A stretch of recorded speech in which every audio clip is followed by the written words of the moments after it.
একজন 950 বছর দ্বীনের দাওয়াত দিতে গিয়ে বাহিরে যে এরকম জুলুমের শিকার হয়েছে, আবার বাসায় আসার পরে মানসিক নির্যাতনের শিকার হয়েছে, ঠিক কিনা? তাদের এরকম কয়জন? 2 জন। আবার একটু বলি, কে কে? হযরত নূহ আলাইহিস সালাম এবং লূত আলাইহিস সালাতু ওয়াস সালাম, 2 জন। এই তাদের বিষয়ে আল্লাহ সুবহানাহু ওয়া তাআলা মূসা আলাইহিস সালামের কথা বলেছেন। তাহলে 28টি সূরার ভিতরে যদি মূসা আলাইহিস সালামের দৃষ্টান্ত আনে, নূহ আলাইহিস সালাতু ওয়াস সালামের দৃষ্টান্ত ইতিহাস বর্ণনা যদি আল্লাহ করে, এটাকে আমাদের প্রয়োজন নাকি প্রয়োজন নয়? প্রয়োজন। কোরআনে তো আল্লাহ প্রয়োজন ছাড়া কোনো কথা বলে নাই, যেটা প্রয়োজন সেটাই বলেছে। আমরা নূহ আলাইহিস সালাতু ওয়াস সালামের পরিচয়টা প্রথমে বলবো। ওনার আসল নাম হচ্ছে কি? আবুল বাশার। কি নাম? আবুল বাশার, মানে মানুষের পিতা।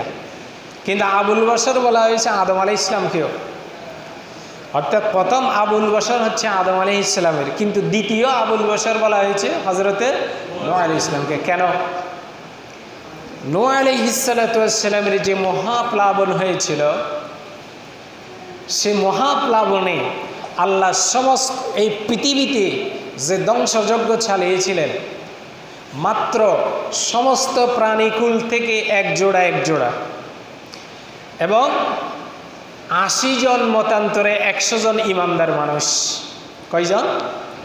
80 জন মতান্তরে 100 জন। এই পয়েন্টগুলো কিন্তু মনে থাকতে হবে, না হলে কিন্তু মজা পাবেন না শুনে।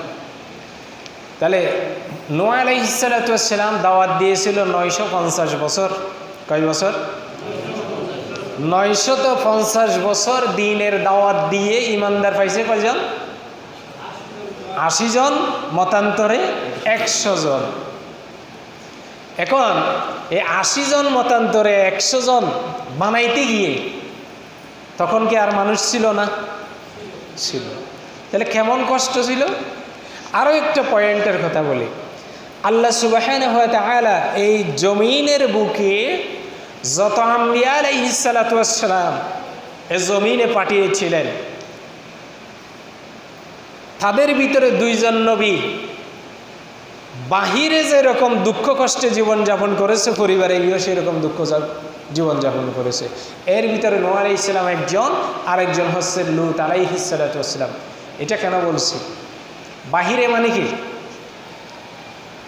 মানে ঘরের বাহিরে যখন আপনি দ্বীনের দাওয়াত দিতে গেছেন, মানুষের কটাক্ষ কথা শুনতে হয়েছে, নির্যাতন সহ্য করতে হয়েছে, জুলুমের শিকার হয়েছে, অপবাদপূর্ণ কথা শুনতে হয়েছে। এখন এই সব কিছু সহ্য করার পরেও যখন নিজের বাড়িতে আসছে, বাড়িতে আসার পরে আবার কার কথা শুনতে হয়েছে? বউয়ের। কার? স্ত্রীর। এইরকম, অর্থাৎ যার এতগুলা আম্বিয়া আলাইহিস সালাতু ওয়াস সালামের ভিতরে যিনি দ্বীনের দাওয়াত দিয়ে বাহিরে তার যার কোনো শান্তি নাই, বাড়িতেও শান্তি নাই, এরকম কয়জন নবী? 2 জন। কি কি? কোন কোন নাম? একজন হচ্ছে হযরতে নূহ আলাইহিস সালাম, আরেকজনের নাম হযরতে লূত আলাইহিস সালাম, যাদের কথা আল্লাহ কোরআনে বলেছে। সূরা আত-তাহরীমের 10 নম্বর এবং 11 নম্বর আয়াতে পড়ব আমরা। এখানে আছে লূত আলাইহিস সালামের সম্পর্কে আল্লাহ সূরা আত-তাহরীমের 11 নম্বর আয়াতে বলেছে, আর নূহ আলাইহিস সালাতু ওয়াস সালামের স্ত্রী সম্পর্কে 10 নম্বর সূরা আত-তাহরীমের 10 নম্বর আয়াতে বলেছে। কি বলেছে? 2 জনের কথাই বলেছে এখানে।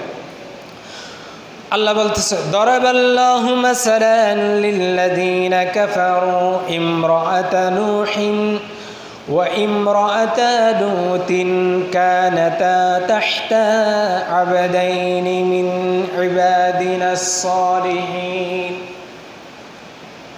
আল্লাহ বলতেছে, নূহ এবং লূত তারা দ্বীনের দাওয়াত দিতে গিয়ে নিজেদের স্ত্রীরা তাদের 2 জনের বিরোধিতা করেছে।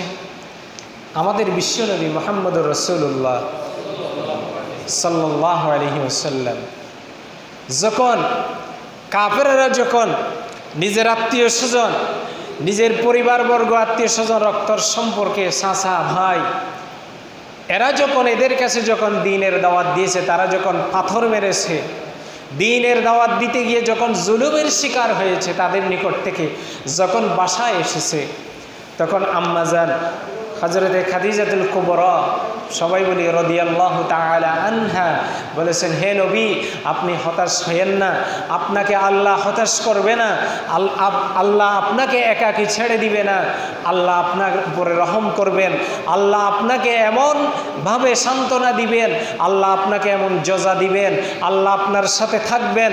এই সান্ত্বনাকে দিয়েছে স্ত্রী আমাদের আম্মাজান হযরতে খাদিজাতুল কুবরা রাদিয়াল্লাহু তাআলা আনহা। তাহলে যখন বাসায় আসার পরে যখন নিজের স্ত্রী যখন এভাবে আল্লাহ রাসূল সাল্লাল্লাহু আলাইহি ওয়াসাল্লামকে সাব্যস্ত করে যে আপনি তো একজন সত্য মানুষ, আপনি এতিমদেরকে সহযোগিতা করেন, আপনি বিধবাদেরকে, অসহায় যারা আছে আপনি তাদেরকে সহযোগিতা করেন, আপনি তো ভালো মানুষ, আপনার থেকে ভালো মানুষ দুনিয়াতে কেউ নাই, আল্লাহ আপনার সহায় হবে। অর্থাৎ স্ত্রী যখন এই ধরনের কথাগুলো যখন বলে, বাহিরে যত দুঃখ কষ্ট হয়েছে, যত পরিশ্রম হয়েছে, জুলুমের শিকার হয়েছে, এগুলা কি আর মনে আছে? মুছে গেছে। তাহলে বাড়িতে আসার পর কি হয়ে গেছে? সান্ত্বনা হয়ে গেছে, মনে প্রশান্তি চলে আসছে, মনে তৃপ্তি চলে আসছে। কিন্তু সমস্ত নবীদের ক্ষেত্রে এটা হয়েছে, কিন্তু শুধুমাত্র 2 জন নবীর ক্ষেত্রে। তাও একজন 950 বছর দ্বীনের দাওয়াত দিতে গিয়ে বাহিরে যে এরকম জুলুমের শিকার হয়েছে, আবার বাসায় আসার পরে মানসিক নির্যাতনের শিকার হয়েছে, ঠিক কিনা? তাদের এরকম কয়জন? 2 জন। আবার একটু বলি কে কে? হযরত নূহ আলাইহিস সালাম এবং লূত আলাইহিস সালাতু ওয়াস সালাম, 2 জন। এই তাদের বিষয়ে আল্লাহ সুবহানাহু